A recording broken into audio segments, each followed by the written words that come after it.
అంత్యక్రియల్లో కొండకి రంధ్రం ఎందుకు చేస్తారో మీకు తెలుసా?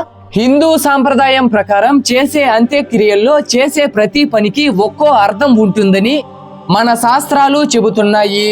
శరీరంలో ప్రాణం ఉన్నంత వరకే అందులో ఆత్మ ఉంటుంది.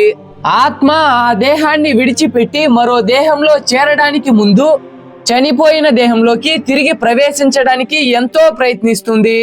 అందుకే అంత్యక్రియలకి ముందు పాడి కట్టి అంతిమయాత్ర చేస్తున్నప్పుడు శ్మశానానికి కొద్ది దూరం ముందు దాన్ని కిందకి దింపుతారు.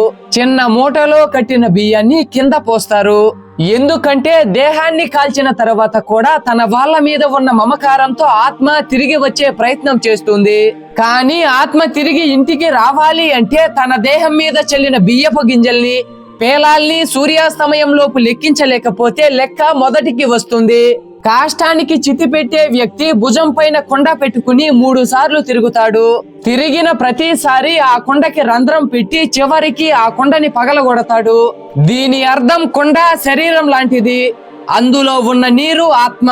కొండ పగిలిన తర్వాత అందులోకి నీరు ఎలాగైతే తిరిగి ప్రవేశించలేదో అలాగే దేహం పతనమయ్యాక ఆత్మ కూడా అందులోకి తిరిగి చేరలేదు అని దీని అర్థం.